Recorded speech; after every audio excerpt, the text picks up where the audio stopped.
ఆ వెతుకులాటలో బాగా పరిగెడుతూ ఇంకా దాహం పెరిగిపోయింది. ఆ తర్వాత ఒక చిన్న గొయ్యి కనిపించింది. ఆ గోతులో కొంచెం నీళ్లు కనిపించినాయి. అలా నీళ్లు కనిపించేసరికి ఆ మగ జింక ఆడ జింకను చూసి నువ్వు తాగు అని చెప్పండి. ఆడ జింక మగ జింకను చూసి కాదు ముందు నువ్వు తాగంటారు. ఇద్దరు భార్య భర్తలు అనుకుందాం. భర్త జింక అంటుంది భార్య జింకతో నువ్వు తాగు, భార్య జింక అంటుంది భర్తతో నువ్వు తాగు. నువ్వు అంటే నువ్వు రెండు తాగట్లా.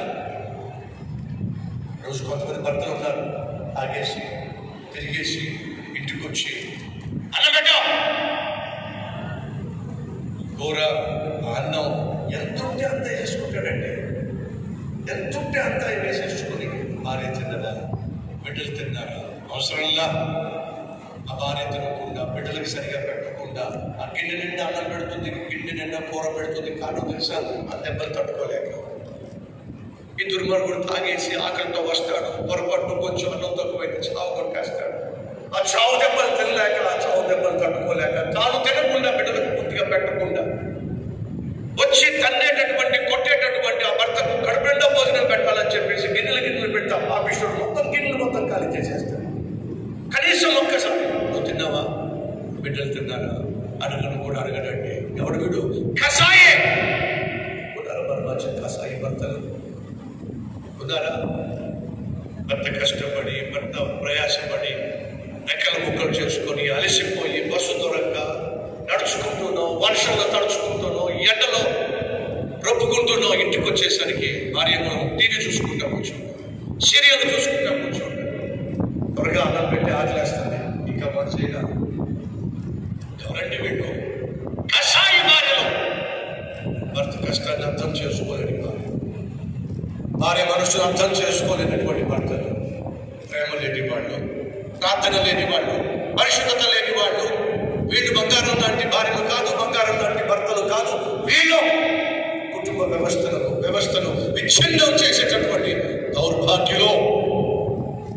ఆ మగ జింక ఆడ జింకను చూశాడు, నువ్వు తాగు. ఆడ జింక మగ జింకను చూశాడు, నువ్వు తాగు. ఒక్కళ్ళు తాగు అంటున్నారు కానీ ఎవరు తాగట్లేదండి. ఉన్నవే కొంచెం నీళ్ళండి. అప్పుడు రెండు కలిపి ఒక నిర్ణయం తీసుకుని ఏంటంటే, సరే పని చేద్దాం, ఇద్దరు కలిసి తాగుదాం అని చెప్పి మగ జింక నోరు పెట్టింది, ఆడ జింక నోరు పెట్టింది. ఉండే కొంచెం నీళ్లు. మగ జింక నీళ్లు తాగేస్తుంది, ఆడ జింక నీళ్లు తాగేస్తుంది. ఉన్నటువంటి కొంచెం నీళ్లు మాత్రం ఆ గుంటలో తరగట్లేదండి. ఆ నీళ్లు మాత్రం అలాగే ఉన్నాయండి అని చెప్పండి. మగ జింకేమో ఆడ జింక తాగింది అని చెప్పి అది తాగుతున్నట్టుగా నటిస్తుంది. ఆడ జింకేమో మగ జింక తాగుతుందని చెప్పి అది తాగుతున్నట్టుగా నటిస్తుంది. రెండు తాగట్లా. మీరు చెప్పండి. మా చెల్లెళ్ళు కొంతమంది అనుకుంటారు అలాంటి జింకను పెళ్లి చేసుకున్న బాగుండేది. ఈ పనికి మనోడు దొరికాడు, ఇంటికి వచ్చి మొత్తం తాగేయటం, మొత్తం తినేయటం కదండి. అది ప్రేమ. అడుగుతున్నా, ఏ రోజైనా నీ భార్య నీలో ప్రేమ కలిగిన భర్తను చూడగలిగిందా? ఏ రోజైనా నీ భర్త నీలో ప్రేమించే భార్యను చూడగలిగిందా?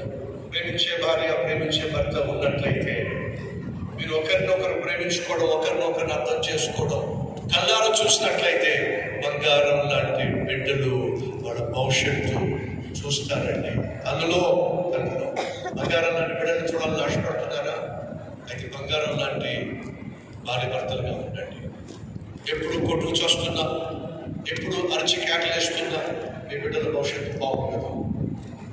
ఒకరోజు ఆ తండ్రి చచ్చిపోయాడు.